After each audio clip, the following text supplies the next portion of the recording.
Okay. Blake, can you speak to that a little bit? Yeah, can you guys hear me okay? Sure.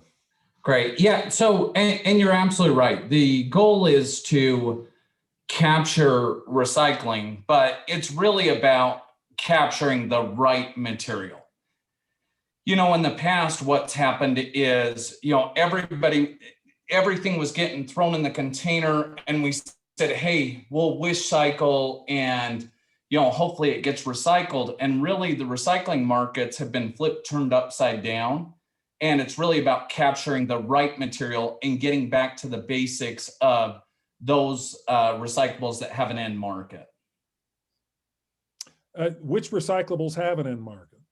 So your cardboards, your particular plastics, 1s, 2s, 4s, and 5s, aluminums, mixed paper, that's really your, core items, specific metals, things of that nature. But it's about getting back to the basics of recycling. Okay.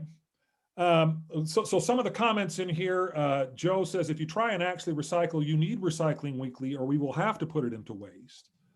Well, and I can speak to that. And, I can't speak for the council. I can't speak to the mayor. I can only speak to the data in which that's what waste management is. We provide trash and recycling, and we provide data. And what was happening is the data was supporting, we audited 8 specific routes, 200 homes each route. And what we found was the set out rate was between 75 and 50%.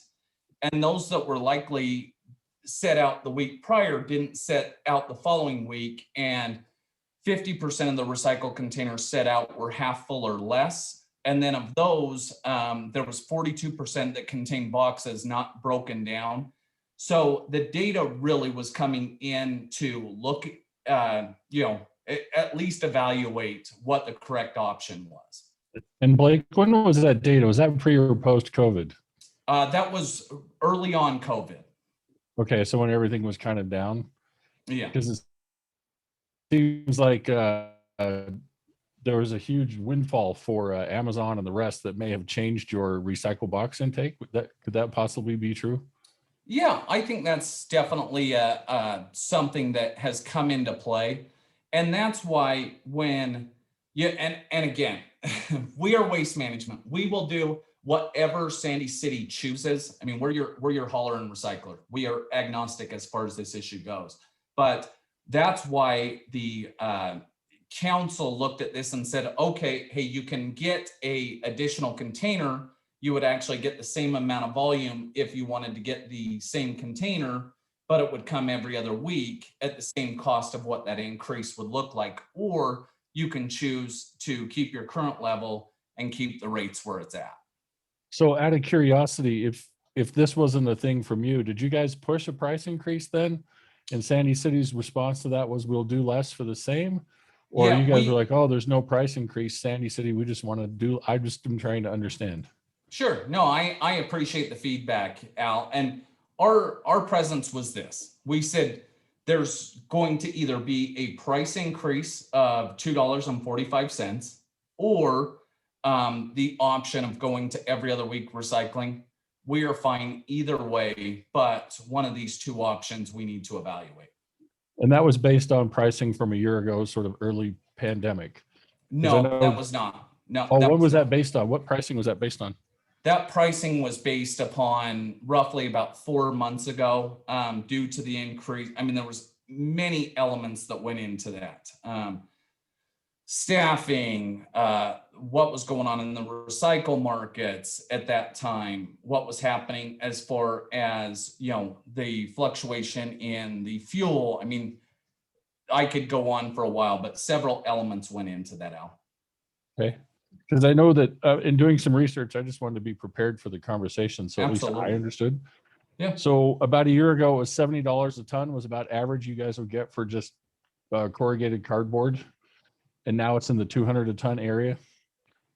And in doing some more research, like milk jugs, who knew they were more valuable than aluminum, but apparently they're bringing more than aluminum right now. So they've gone Yeah. from like 30 cents a pound, a little over $1, but as you fill a huge container of thousands of pounds, that's 3.5 or 3.3%, 30.3% higher. So is there ever a time when that comes back to the people of Sandy and says, wow, these have really gone up, we can afford to go back to what we had? Or is that just a windfall for you guys, or the people from the Sandy City Council are like, oh, we don't worry about that? Or just so I get it. No, Al, absolutely. And that's a great question. Sandy City has a direct processing agreement. So the processing for the material, they specifically do that directly with the MRF. And so that's handled, that's outside of the cost to pick up your material. That's a direct processing agreement.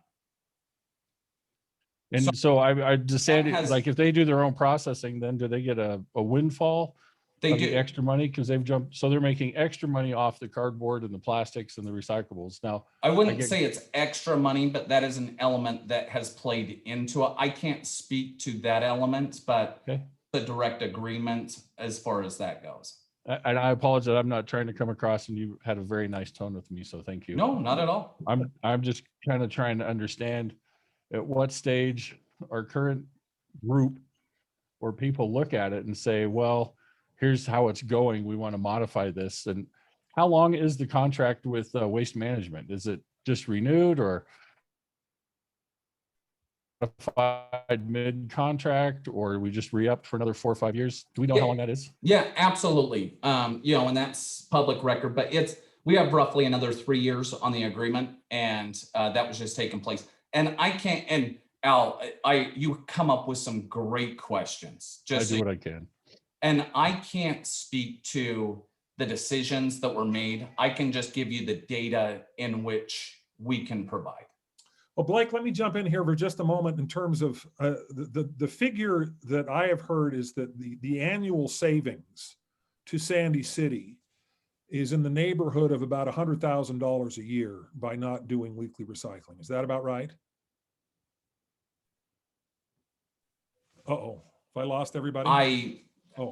That is not, it depends on the factors that you play into that, but there is more savings than that. Do we know what that figure is?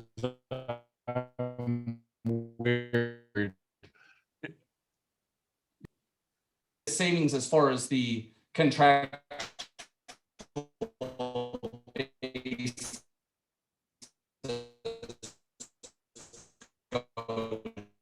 Yes, it was roughly, but there was other increase. So, but you have to figure in the $2.45 increase plus the additional, roughly $100,000 in savings. So there was additional savings that was built into that. And that's why, yeah. Folks, I'm specifics of what the data looks like, and as far as what was that? Oh, well, I'm wondering, you're breaking up on my end, and I'm wondering if that's my internet connection or if that's happening to everybody else. Can you hear me? It's you. It's me? Yeah, it's you. Oh, shoot. Okay. But we can hear you. All right. So Blake, I'm not trying to dominate this, but you said you redid a contract, or you were partway through. I couldn't remember that part when they changed this. So did you? No, it was a renewal. Renewal. Okay. Okay. All right. Well, so in terms of the way I am looking at this as a candidate for mayor, is that the way this has been presented and the way it's been discussed by the city council is that there are only two options. When I think there's very likely a third option, and that third option is to try to find within a $160 million budget additional funds to be able to subsidize continued recycling, weekly recycling, rather than say the only option is to either demand more money from Sandy residents or to cut services. So that's how I'm looking at this. Is I think that to a large degree, we've been presented with a false dichotomy that doesn't necessarily serve the residents of Sandy City appropriately. I'm looking at some of my direct messages here. Somebody has messaged me and said, I understand it is a lack of capacity with the recycling plant, that they simply cannot take or process more recycling material. Please ask the waste management guest. Blake, is that accurate? That is not accurate. Okay. All right. So, and just to reiterate this, Waste Management we built a brand new state-of-the-art recycling center. Recycling is more important than ever right now. And really what it boils down to is getting the correct material, but no, we do have capacity for the material. Okay. All right. I am looking at some more of these comments. I'm willing to pay more too. We need to do recycling correctly, and I know it is costly to do it. It seems that education will play a huge role in this. I think all of these are great comments. I believe those mailers, I think you're talking about the recycling mailers, too often end up in the trash or the recycle can. Ours is on the side of the fridge. We're getting a whole bunch of mail. I know that the city council has done what they can to sort of reach out and say that this was the decision that they had made. I think that there was not enough consideration for even the possibility of a different decision. That I think is one of the challenges that we're facing, is that this city council is sort of rigidly focused on a kind of status quo that I think would require some different innovative thinking. Okay, so Al Sorensen, again, with a dramatic rise in value of recycling, I'm not sure there is a need for an increase in costs. Amazon is not going away anytime soon. I think that's an excellent point. So I think these are very helpful in terms of considering all of these. I'm looking for, does anybody else have an additional question or issue that they want to raise? Jim, can I just make a couple of other comments? Al asked some great questions, but there's just a couple of things. One of it is education about what goes into it. And we get that. We get the mailers, and I know like shredded paper can't go into it. You're not supposed to bag them into garbage bags. But whenever you have a good windstorm come through the neighborhood, guess where your garbage goes if it isn't in a bag? It goes all over the neighborhood. So, again, these are some education things, but it just seems like that if it's more frequent, that's understandable. And if the quantity is lower, it's going to mean less trips to the recycling center where they take the product and then come back. So I understand, as Al was bringing up, there's a lot of variable cost in there. Fuel's a big one right now that I'm sure is hitting Waste Management big time. So, it's all relative, but those are just a couple of things I wanted to throw out because, again, Al asked some great questions, but, some food for thought there as well. Well, so my question to the entire group, and maybe you can answer this in the chat because I'm not sure if there's a way to do this collectively, but I think there's a hand raising option if you want to raise your hand. I'm not sure where that is in here, but if you could just put a comment in the chat, how many of you would prefer to return to weekly recycling versus how many of you are happy with the current situation? If I can just get sort of a blanket poll to be able to understand where we are. I've got weekly. Is there anybody that isn't interested in returning to weekly and larger bins? Weekly, so I've got one bi-weekly, two bi-weeklies. So far the weeklies are very much outnumbering the bi-weeklies. But okay, so this isn't necessarily a unanimous thing.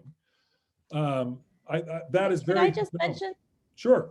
Could I just mention something? Because we were very frustrated. We came a couple of years ago from another state that had a waste management program also, and a really great program, complete program with not only recycling, but green waste management as well. So we were very frustrated when it went to weekly because we are like you, where we fill up our recycling bins much faster than our trash bins. And then I was told a couple months ago when it happened that they sort of had the audacity to tell me like, well, just wait until August and figure out if you really do need it. I mean, just crazy.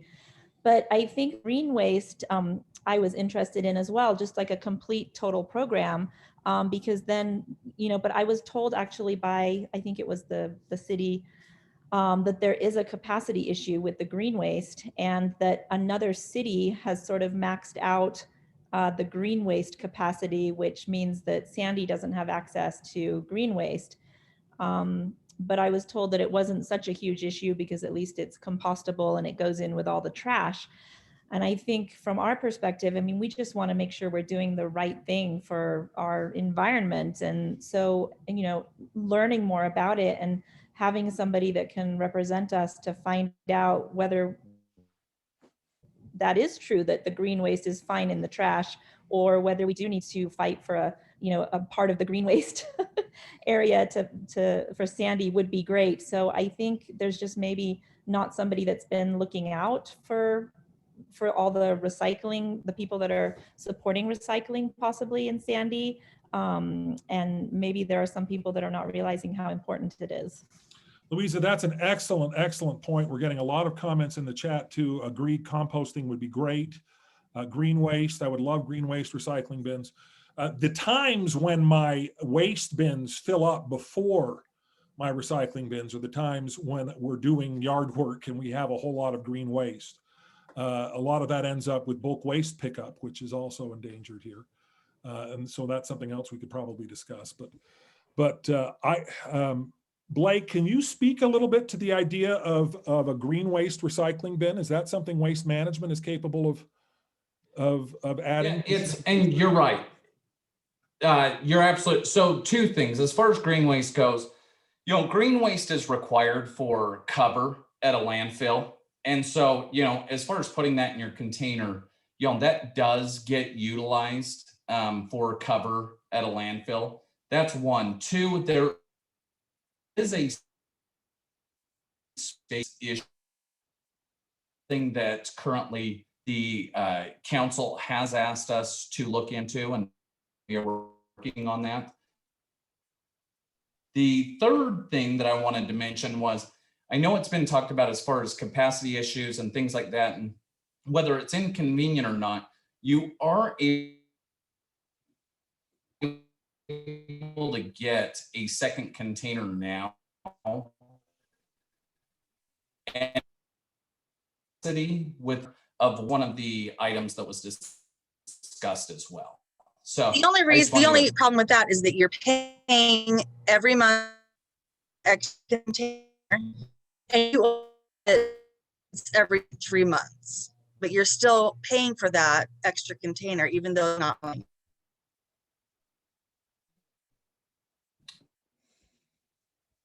Speak to that. I'm just saying, as far as the capacity, the data specifies that you get, you know, based upon getting right, you get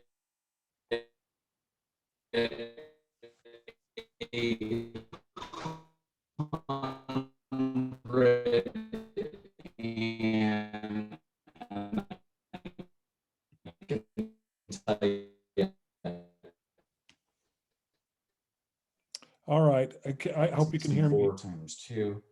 Yeah, your current volume when you were at weekly recycling was 128 yards, and with or 128 cubic feet, and with the new program 6 and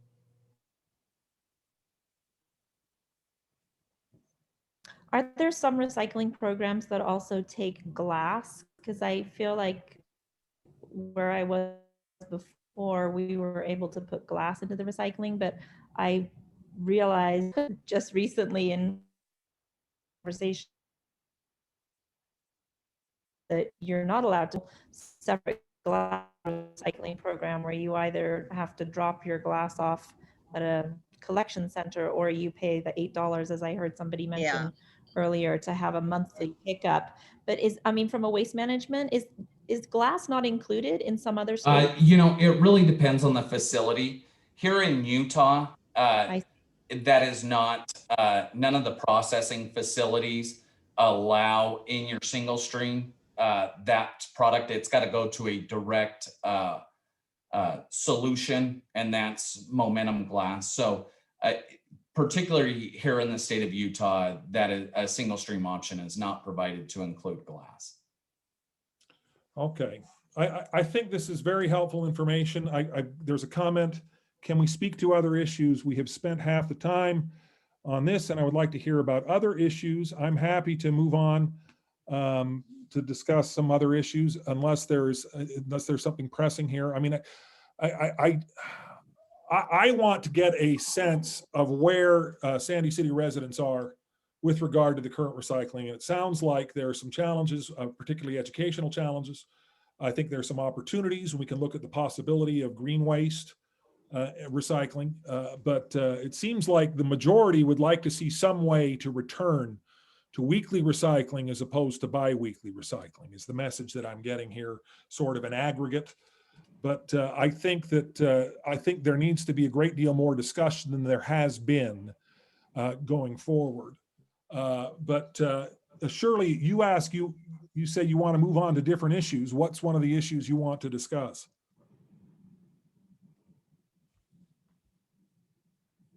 Did we lose Shirley, or am I not? I've got one message. As a candidate, I think we need to discuss your views on the infrastructure, which is an interesting question. Infrastructure is a rather sweeping, large category. We can get a little more. Oh, can we get a little more specific on that? Yeah, sure. I think some of the issues, I mean, what are we looking at this year? We're looking at a drought.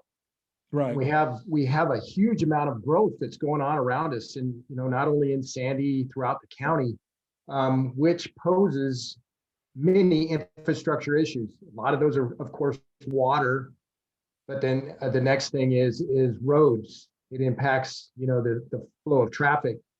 But the big question I really want to focus on is right now we are looking at a water issue. Right. That's kind of the main issue as far as infrastructure goes. And I don't see anybody really issuing any mandates. The governor is actually not saying I think that we should be issuing mandates because we've got to save the water when we have it. We can't wait until it's gone and then issue mandates. What is your opinion on some of those items? I think water conservation and water management right now, if we're going to survive the drought, needs to be one of the top priorities, if not the top priority. Sandy City has provided a list of things that they are doing, and I think admirably have done a number of things to preserve, to conserve water in terms of how city government is using it. And I think that's very valuable, but I think in order to survive this drought, it's going to require more than just Sandy City changing its habits. It's going to require Sandy City residents to do the same. And I think municipal government's role in making that happen is probably more effective in terms of providing incentives than in providing mandates. Mandates may become necessary as the situation becomes more dire. I know that the people of the state are talking about that, and I don't think there's an appetite for that because nobody wants to come down with a heavy hand and demand that sort of thing. But we're reaching a point statewide where we have to start looking at all kinds of things. I mean, I'm reading really terrifying things about what's happening to the Great Salt Lake. And the Great Salt Lake is at its lowest ebb that it's been in for the past 58 years, and that's causing all kinds of environmental problems. So, I mean, we're looking at challenges that I think the first step to address them would be to provide incentives for people to xeriscape and do drought-friendly landscapings. I'm heartened by the chat comment from Gina, who says, "My yard is the only brown lawn in my neighborhood." And I think that there's still this expectation that people need to have these lush green lawns in the middle of the summer. And if we were to provide incentives and recognize that that's not something that needs to happen in the middle of a drought, I mean, I'm open to all kinds of possibilities as to what those incentives could be with regard to a reduction in your water bill, rebates for installing water-friendly fixtures in your home. I am much more encouraged when government provides incentives than when government provides mandates. But I also recognize that a crisis requires us to look at all options. And I think all options need to be on the table. I've got a comment. I would love to zero-scape. I just can't afford it. I think that's a very real concern for a lot of people in the city, which is why I think a financial incentive, and I'm not, I mean, I don't have a specific proposal as to what that incentive would look like, but I think that's what the discussion needs to start. The discussion needs to be, okay, Sure. how do we encourage people to do this? And if people respond voluntarily, then we don't have to consider more drastic measures. But I think that's where we need to begin. And I don't think we've gone nearly far enough in that conversation. I've actually, you mentioned government buildings controlling their water use. I've actually seen government buildings, I'll be that schools and, you know, other government offices that are running the water in the middle of the day, which is a very poor time to water. Right. Right. I mean, Sandy City, I think, has set up a hotline where you can call and say, if you're seeing inappropriate water, please, watering from the city, please report it. So, you know, and it's difficult because when you're talking about, you know, you've got city buildings, you've got schools, which are state buildings. I mean, you've got a whole bunch of different overlap between different government entities with regard to how they're managing water. So it becomes a bit of a challenge to be able to coordinate all of that. But I think we need to go down the road further than we have in creating the kind of effort where everybody is in this together, where the state and the county and the city and the residents of Sandy City are invested in making sure that we do everything we can to conserve water. And I don't think we recognize just how far down the road we are with regard to the drought. And while I am a man of faith, and I'm grateful that the governor has asked us to pray for rain. You know, I'm also of the opinion that you should pray like everything depends on God and work like everything depends on you. And I don't think we have fulfilled that second part of that mandate appropriately on our ends. The churches, they are in every corner and their unused lawns are plush. Some school usage times are a water pressure decision. I agree that churches need to lower their water consumption. I'm just reading comments here. How are we supposed to educate our children to conserve water when we have lush schoolyards? Those are all very good questions. There have been challenges leveled at the city with regard to the parks and how green the lawns are at the parks. I want to actually defend the city to some degree, because as you dive into that, they've been very innovative in terms of how they're using their water supply and their access to wells to be able to maintain a greener city properties with less water than it appears that they are using. But there are still the reports of people seeing, you know, city facilities with water running in the middle of the day. So we're clearly not doing this purposely. I mean, we're clearly not doing this perfectly. I think we've taken some baby steps in the right direction, but I think we have a much further way to go. Mark, was there something more on infrastructure you wanted to pursue on that? No, that seems to be a good answer for now. And if I have more questions, I'll ask more questions. So thanks, Jim. Oh, thank you. I've got water tax put in here. I've got a few other things. Is there another issue somebody would like to bring up or like to follow up on recycling and infrastructure? I'd like to bring up the Cottonwood Canyon and what UDOT's doing with their EIS and the gondola versus expanding the roads up the canyon and how that's going to impact citizens. I think that a lot of better proposals are getting missed. They have two options that are being presented that are extremely high costs, high impact to the canyon and to the residents of Sandy, obviously below. Right. I'd love to know where you stand, and I'd love somebody to put pressure on them to show us more information about where these assumptions and costs are coming from. They'll tell you that they're going to have a gondola running with 35 people filled every 2 minutes. And if you do the math, it doesn't even touch. Like, first of all, I can't imagine putting 35 people with all their ski gear in 2 minutes. If anybody knows how to do that organized, that'd be great. But I haven't seen it yet at any ski resort ever. And secondly, why don't we just start doing little baby steps? Like if we need to use buses to get to the gondola and then the gondola up, why not just run a better bus system? Why not implement HOV where there's a cop at the bottom and says, you have to have winter tires and you have to have 3 to 4 people. Otherwise you have to take a bus. There's so many other alternatives that don't cost the taxpayers $500 million. I want to open it up, right? And I'm hoping that more people get riled up about this. Right. Well, let me put this in perspective. So I went to the Butler Middle School hearing last week. I did as well. Aaron DeKaiser, who's running for city council, he stood up and just sort of blew the lid off the place. Yep. The place erupted in applause when he pointed out that the 2 options on the table are entirely unacceptable, and that's kind of where I am as well. I mean, I look at, see, the challenge that I have as a candidate for mayor is that by the time the election comes, the decision is going to be made. It's going to be the new mayor's responsibility to deal with whatever decision UDOT has made, rather than make the decision. So I can certainly tell you where I stand, and I would agree with Aaron. The proposal that makes the most sense to me, because it would require the least amount of state money and wouldn't require building any more infrastructure, is to essentially turn Little Cottonwood Canyon into Zion's National Park in terms of how Zion's National Park handles its traffic.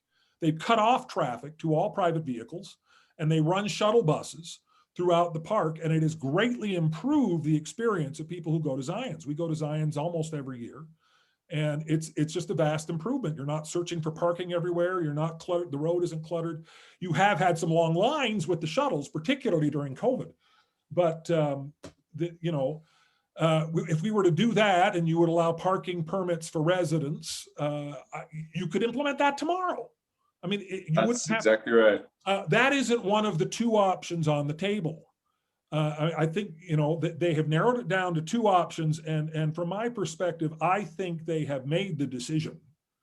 And it feels that way. And a lot of people with a lot of money are backing the gondola, and land is getting bought. And I think that's the problem, is we need more people like yourself to help us fight for it.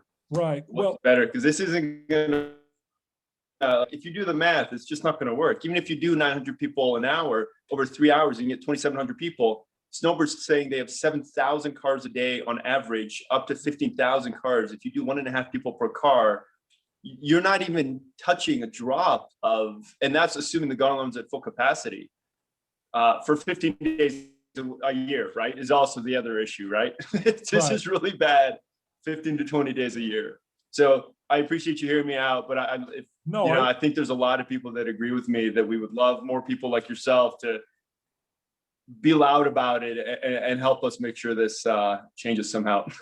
Well, I don't want to give you the false hope that any candidate is going to be able to stop this, because I really do.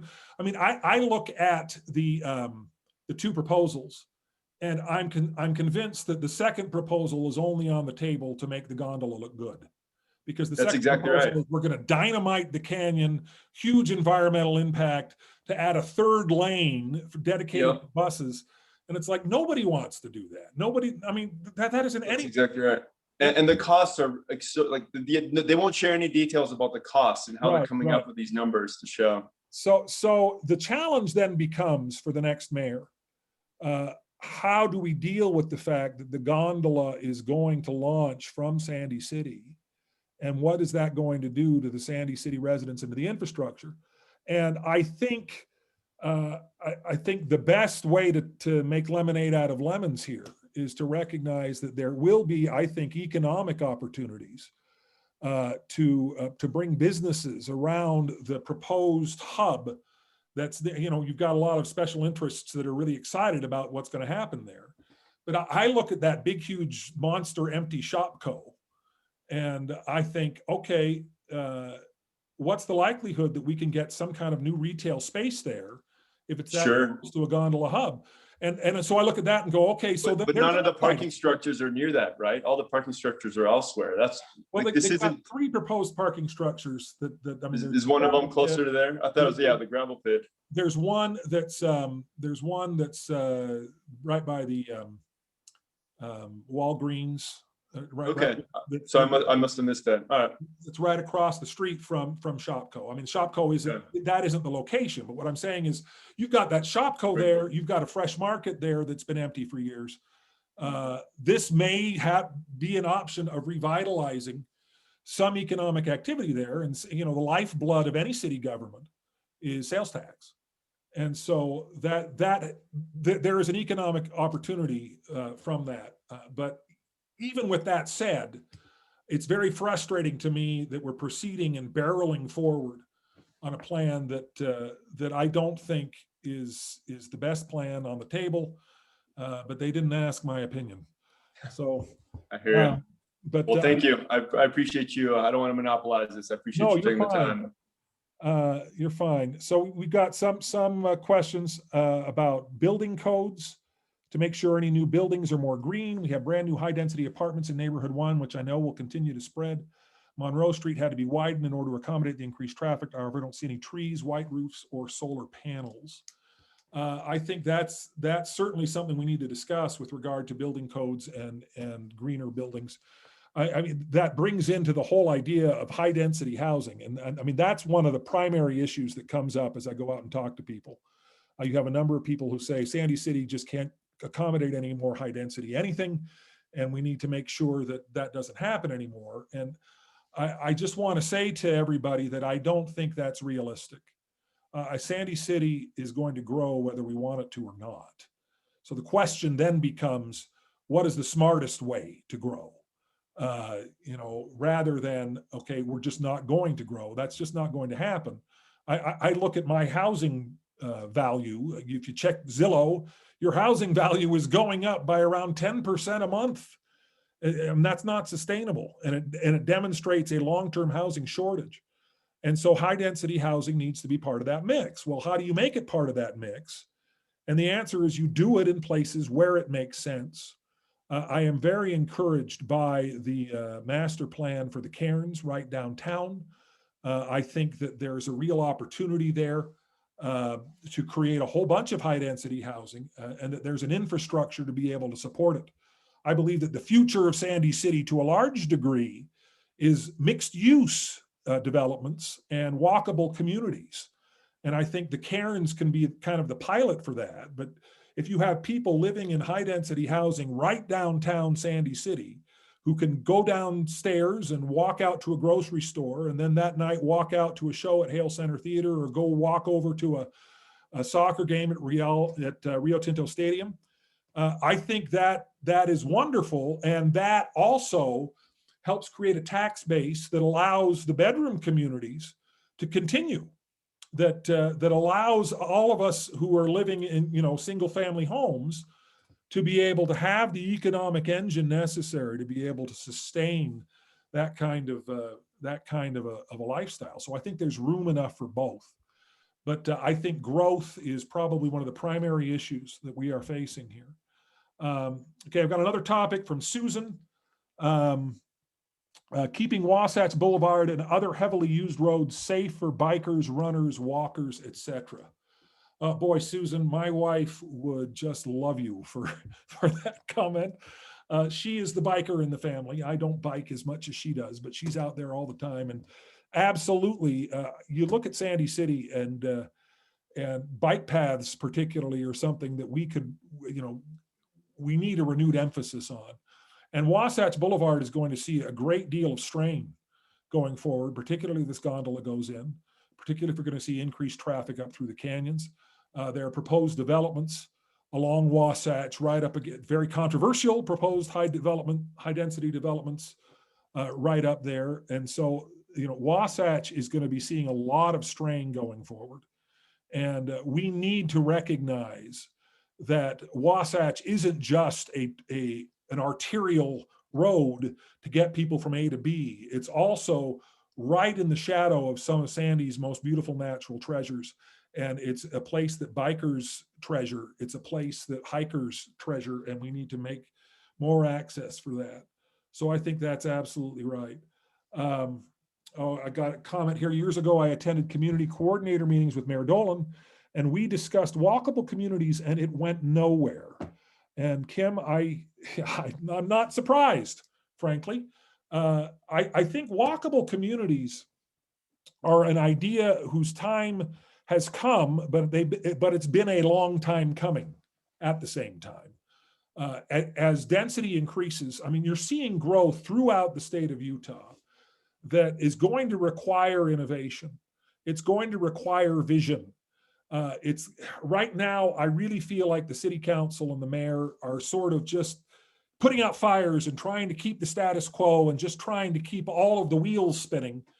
But nobody is taking the long view of saying, okay, what's Sandy City going to look like in 20 years? What's Sandy City going to look like in 30, 50 years? It's going to have higher density housing than it has now, whether we want it to or not. How do we make that livable in a way that is appealing to people? And walkable communities are the natural solution to that. Walkable communities that are tied to mass transit. We've got that lovely tracks line coming right through Sandy. It comes right into a high density housing development right there, right on the tracks line. I'd like to see it long term. We're going to have more transit in Sandy City. We're going to have east-west transit as opposed to just north-south transit. And walkable communities are going to be a big part of that. So I recognize that may be a hard sell and it may not be going anywhere, but eventually we're going to get there whether we want it to or not. I've got a comment from Jeff. Higher density housing uses far fewer resources per household in all areas by far than the standard quarter home. That includes water. John, I agree that it is the only way my children will be able to afford to live in the city I grew up in.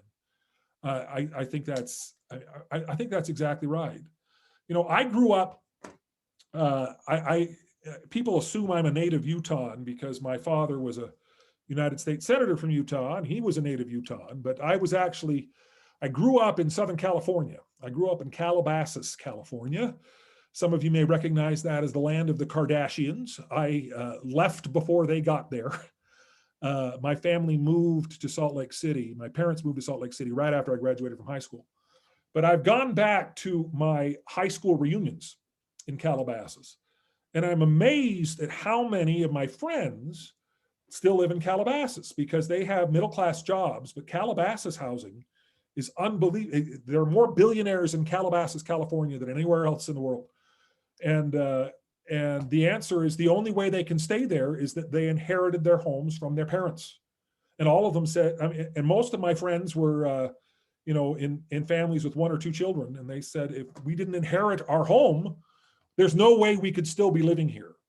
And I'm terrified that Sandy City is going in Calabasas's direction, that the only way somebody can live in a single family home going forward is if they inherit it. And we have larger families in Sandy than they have in Calabasas. That's not a sustainable model. High density housing is a way to lessen the shortage and to make it possible for us to get this sort of under control and introduce the possibility of affordable housing in the city we love. So yeah, Calabasas is pricey. It wasn't pricey when we moved there. It was sort of a cow town. We moved there in 1974. And my parents, I think, paid $75,000 for their home in 1974. And they sold it in 1986 for $400,000. And the house I grew up in just sold again, just about 2 months ago. First time the people who bought it from us, first time it sold again, $2.5 million. So I mean, I don't want to see those kinds of that kind of pressure in Sandy City, and I think we need to act now to be able to figure that out. No Highland Drive extension. I've talked to a lot of people about the Highland Drive extension. I even said on my website that's where I walk my dog, and I feel very strongly that unless there is I don't think that's something we can consider lightly in terms of extending Highland Drive. Right now, you don't have commercial developments along Highland Drive. You have residential developments. And so you're not feeding into commercial developments with that drive. That may change as the years go forward, and looking at that But right now, I don't think the need to extend Highland Drive is at our doorstep right now.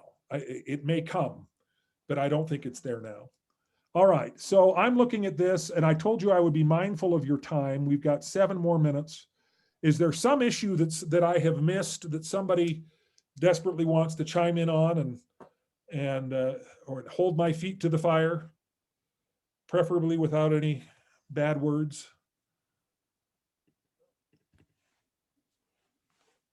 Should I wrap this up? Have we covered everything that we need to cover? Jim, okay, I'm going to end with this then. I got a comment in the chat. Jim, what is the biggest issue you see facing the city? That is an excellent question. I'm going to answer it in 2 parts. Short term, the biggest issue we are facing is the fact that Sandy City government is fundamentally broken. The mayor's office and the city council don't talk to each other. I talked to a city council member recently who said we were trying to get a hold of the mayor to get him to weigh in on fireworks, whether or not we should limit fireworks, and he was incommunicado. He wouldn't even talk to us. I thought, what kind of city is this? What kind of mayor is that isn't willing to talk to the city council? It's deeply frustrating to me to see where Sandy City government has gone. I look at the Salt Lake Tribune article that ran in 2019 that says Sandy City Council dysfunction on full display.